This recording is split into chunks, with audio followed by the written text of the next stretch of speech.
मैं doctor PL. Chandrakar, विभागाध्यक्ष भूगोल, सी.एम. दुबे स्नातकोत्तर महाविद्यालय बिलासपुर, छत्तीसगढ़। आज का हमारा कक्षा का अध्ययन का टॉपिक है छत्तीसगढ़ में शक्ति का संसाधन।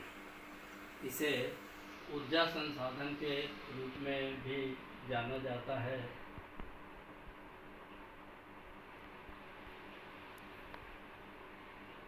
और पावर रिसोर्स भी कहा जाता है।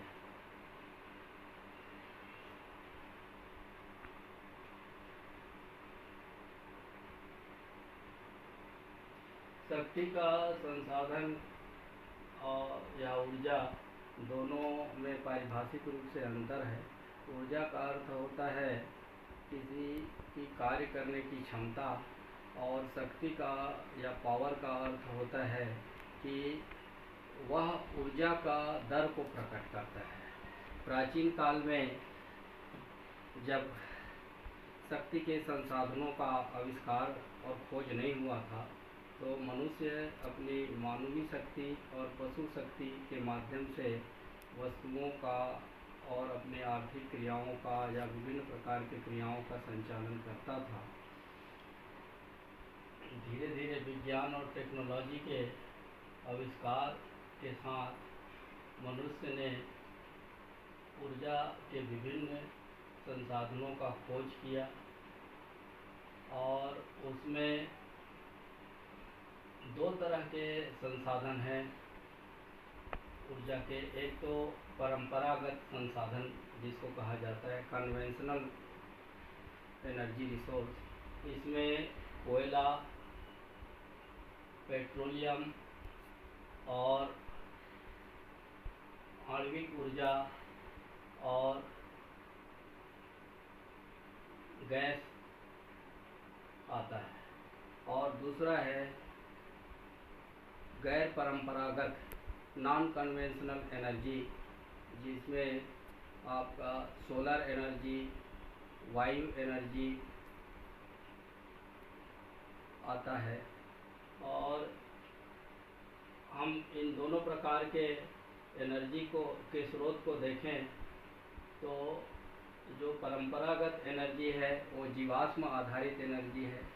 इसको खदानों से खोद कर प्राप्त किया जाता है और इसके उपयोग करने से जो शक्ति और ऊर्जा प्राप्त होती है उससे पर्यावरण को नुकसान भी पहुंचता है, पर प्रदूषण होता है तथा इनसे प्राप्त होने वाली शक्ति जो होती है वो काफ़ी महंगे होते हैं।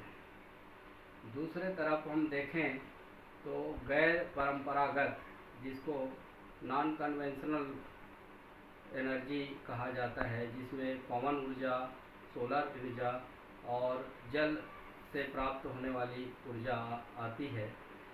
ये पर्यावरण की दृष्टि से बहुत लाभकारी होता है, स्वास्थ्यवर्धक होता है, इको फ्रेंडली होता है और इसमें खर्च भी कम आता है।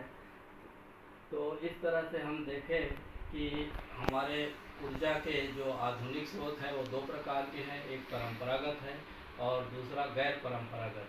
परंपरागत जो ऊर्जा के स्रोत है जैसे कोयला, पेट्रोल और गैस, ये सब नष्ट होने वाले हैं, इसीलिए इसको नॉन रिन्यूएबल कहा जाता है। और जो गैर परंपरागत स्रोत है जिसमें जल है और सौर ऊर्जा है, पवन ऊर्जा है, ये रिन्यूएबल एनर्जी कहा जाता है। इसको नवीनीकरण किया जा सकता है। प्राचीन काल से अब तक के जो ऊर्जा के स्रोत हैं उसको इस स्लाइड के माध्यम से देखा जा सकता है। पहले मानव शक्ति, फिर पशु शक्ति, पवन शक्ति का आविष्कार हुआ। बाद में जब औद्योगिक क्रांति हुई तो कोयले का खोज हुआ और ये कोयला आज भी सारी दुनिया में ऊर्जा प्राप्त करने का सबसे बड़ा स्रोत है। उसके पश्चात खनिज तेल दूसरा ऊर्जा प्राप्त करने का स्रोत है। फिर धीरे धीरे विज्ञान और टेक्नोलॉजी की विकास हुआ तो सौर ऊर्जा, ज्वार भाटे से प्राप्त होने वाली ऊर्जा और बायोगैस और आणविक ऊर्जा का आविष्कार हुआ।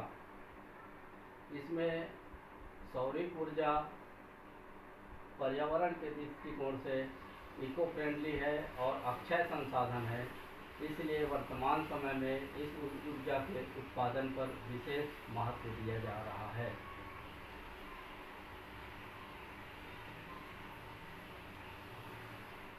छत्तीसगढ़ में हम ऊर्जा संसाधन या शक्ति के संसाधन का वितरण देखें तो छत्तीसगढ़ में सबसे अधिक ऊर्जा संसाधन कोयला पाया जाता है। कोयला यहाँ का प्रमुख ऊर्जा संसाधन है। पूरे देश में कोयला उत्पादन में छत्तीसगढ़ राज्य का दूसरा स्थान प्राप्त है।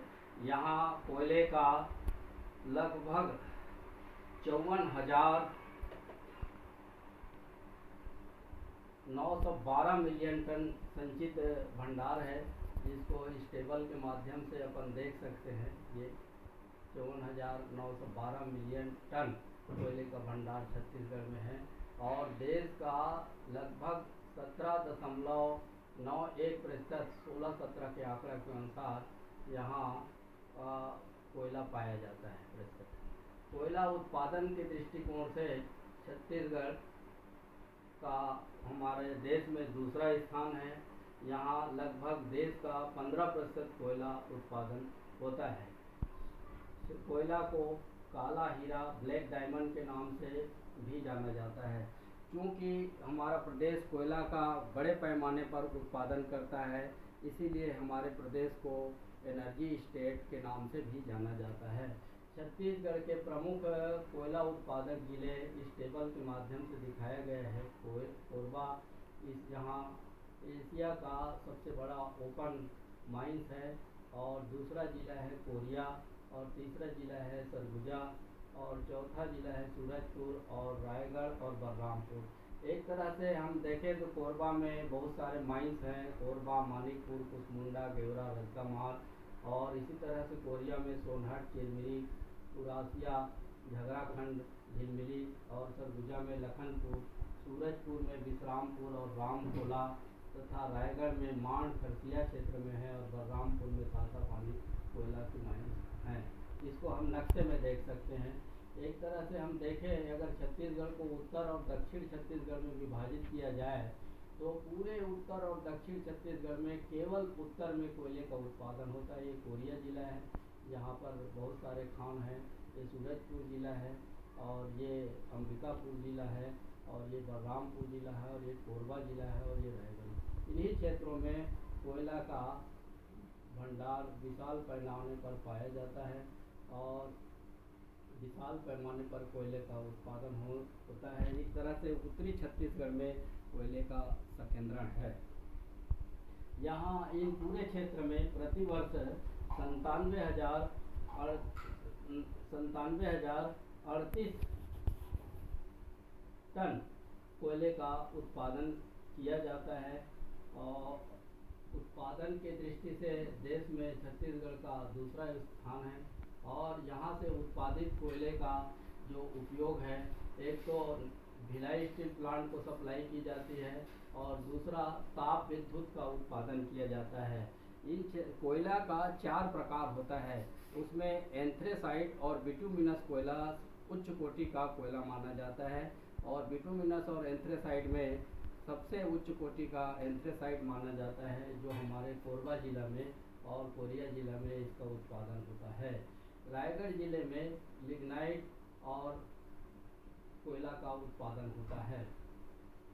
जो लिग्नाइट कोयला है, इसका उपयोग ताप विद्युत के उत्पादन में किया जाता है तथा एंथ्रेसाइट और जो बिटुमिनस कोयला है, इसका स्टील प्लांट में कोक तैयार करने में प्रयोग होता है।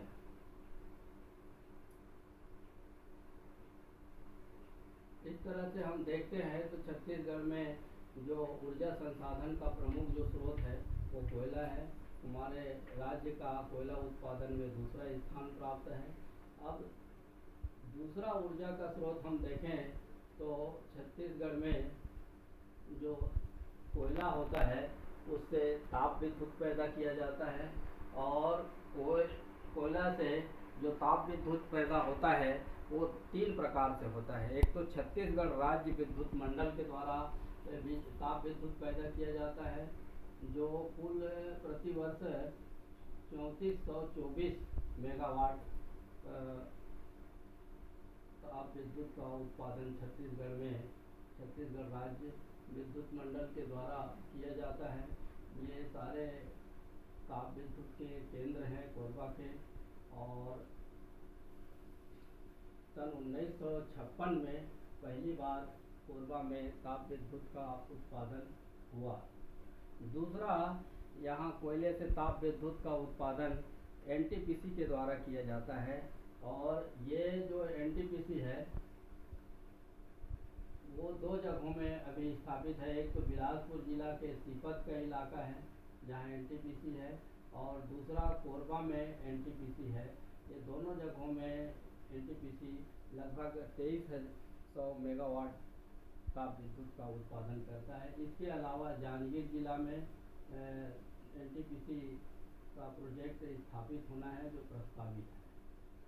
तो इस तरह से कोयला छत्तीसगढ़ में ऊर्जा का प्रमुख स्रोत है, और कोयला से न केवल ताप विद्युत उत्पन्न किया जाता है और स्टील प्लांट में उपयोग किया जाता है, बल्कि लगभग 200 प्रकार के पदार्थ बनाए जाते हैं। इसमें जैसे फिनाइल है और नायलॉन है और डामर है, इसी तरह के बहुत सारे खाद है।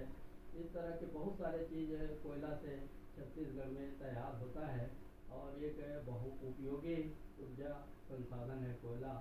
अब ये तो हुआ ऊर्जा का कोयला आधारित स्रोत। दूसरा, छत्तीसगढ़ में जो प्रमुख ऊर्जा का स्रोत है वो जल विद्युत है। छत्तीसगढ़ में जल विद्युत के प्रथम इकाई मिनी माता हसदेव बांगो जल विद्युत गृह की स्थापना के बाद हुआ 1995 में। यहाँ पर लगभग 40 मेगावाट के 3 इकाई स्थापित है। प्रतिवर्ष 120 मेगावाट बिजली का उत्पादन होता है।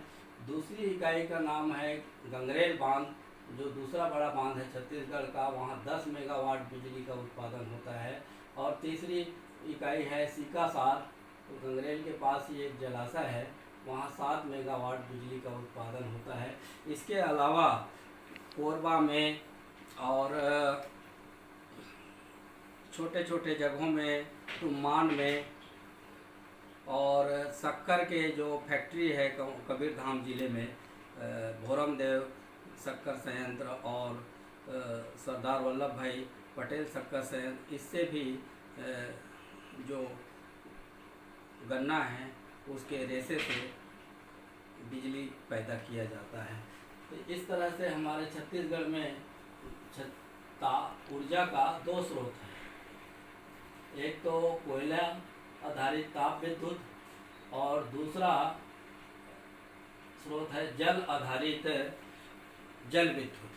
फिर तीसरा स्रोत है ऊर्जा का, जिसकी शुरुआत छत्तीसगढ़ में हो चुकी है, दूरस्थ छत्तीसगढ़ राज्य में ऊर्जा का तीसरा महत्वपूर्ण स्रोत है सौर ऊर्जा, सोलर एनर्जी कहा जाता है। और सोलर एनर्जी का आज प्रचलन बढ़ता जा रहा है। यह ऊर्जा का अक्षय और नवीकरणीय स्रोत है और कम खर्चे में तैयार होता है। ग्रामीण एरिया में इस ऊर्जा का उपयोग करने के लिए सरकार के द्वारा योजना चलाकर सब्सिडी दी जा रही है। छत्तीसगढ़ में राजनांदगांव दुर्ग जिले में इस ऊर्जा का गाँव उल्हाटी घाट, सोमा और बंजारी आदि ग्रामों में सामुदायिक सौर प्रकाश संयंत्र स्थापित कर शुरुआत किया गया है, तथा दूरस्थ पहाड़ी अंचल में भी इस ऊर्जा का उपयोग प्रारंभ हुआ है और सरकार की सब्सिडी का लाभ उठा करके पब्लिक इसका उपयोग कर रहे हैं। चौथा ऊर्जा का स्रोत पवन ऊर्जा है। इसका विकास छत्तीसगढ़ में कम हुआ है। दुर्ग जिले के शासकीय महाविद्यालय बालोद जिले के शासकीय महाविद्यालय में पवन ऊर्जा का उत्पादन किया जाता है। इसके अलावा ऊर्जा का अन्य स्रोत है बायोगैस, गोबर गैस, जिसका ग्रामीण अंचल में कमोबेश उपयोग किया जाता है। और एक महत्वपूर्ण ऊर्जा का जो स्रोत है एटॉमिक एनर्जी आणविक ऊर्जा छत्तीसगढ़ में सरगुजा और जसपुर और बस्तर में इसका भंडार पाया जाता है। ये सरगुजा और यूरेनियम और जसपुर और राजनांदगांव में यूरेनियम का भंडार है, किंतु इस ऊर्जा का उपयोग और दोहन वर्तमान समय में नहीं हो रहा है, उपयोग प्रस्तावित है। इस प्रकार से हम देखते हैं कि छत्तीसगढ़ में ऊर्जा का प्रमुख स्रोत कोयला है, जिससे ताप बिजली और भिलाई स्टील प्लांट और अन्य स्टील प्लांट और अन्य उद्योगों में किया जाता है तथा निर्यात किया जाता है। दूसरा स्रोत है जल विद्युत का स्रोत, लगभग 140 मेगावाट जल विद्युत का उत्पादन छत्तीसगढ़ में होता है। और तीसरा ऊर्जा का प्रमुख स्रोत है सोलर एनर्जी, और अन्य ऊर्जा के स्रोत है पवन और बायोगैस। आणविक ऊर्जा का भंडार भी छत्तीसगढ़ में उपलब्ध है और इसका दोहन प्रस्तावित है। पर्यावरण की दृष्टि से हम देखें तो जो जल विद्युत ऊर्जा है और सौर ऊर्जा है और पवन ऊर्जा है वो काफ़ी इको फ्रेंडली है और सरकार इसके उपयोग को बढ़ावा दे रही है।